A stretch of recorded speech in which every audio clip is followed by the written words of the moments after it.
गांव के बाहरी इलाके में एक पुरानी और सुनसान हवेली खड़ी थी।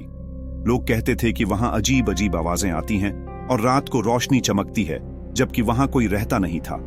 गांव वालों ने इस हवेली का नाम रखा था भूतिया हवेली। राघव एक युवा पत्रकार जिसने रहस्यमयी घटनाओं की रिपोर्टिंग में नाम कमाया था, इस हवेली की सच्चाई जानने के लिए वहां जाने का फैसला किया। गांव के बुजुर्गों ने उसे रोकने की कोशिश की, लेकिन राघव को अपने हौसले पर भरोसा था। शाम ढलते ही राघव अपना कैमरा और टॉर्च लेकर हवेली पहुंचा। हवेली के दरवाजे पर जंग लगा ताला था, लेकिन जैसे ही उसने दरवाजे को धक्का दिया, वह धीरे धीरे चरमराते हुए खुल गया। अंदर घुप अंधेरा और सन्नाटा था। दीवारों पर मकड़ियों के जाले और फर्श पर धूल की मोटी परत जमी थी। राघव जैसे ही अंदर गया, उसे अपने पीछे किसी के कदमों की आहट सुनाई दी। उसने मुड़कर देखा, लेकिन वहां कोई नहीं था।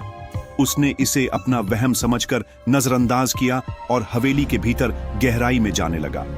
अचानक एक कमरे से धीमी धीमी सिसकियों की आवाज आने लगी। राघव ने हिम्मत जुटाकर कमरे का दरवाजा खोला। अंदर एक बूढ़ी औरत बैठी थी जो फर्श पर झुकी हुई थी।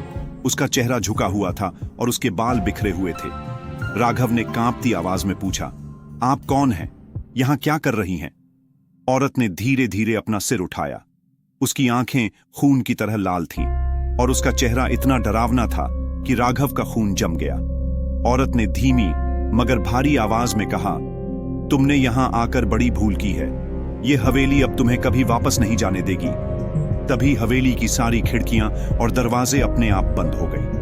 राघव ने भागने की कोशिश की, लेकिन हर दरवाजा उसे बंद मिला।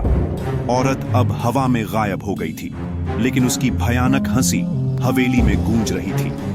राघव का कैमरा अब रिकॉर्डिंग कर रहा था, लेकिन कैमरे में जो दिखा वह और भी खौफनाक था। वीडियो में दरवाजों के पीछे छायाएं घूम रही थीं और दीवारों पर अजीब चेहरे उभरने लगे थे।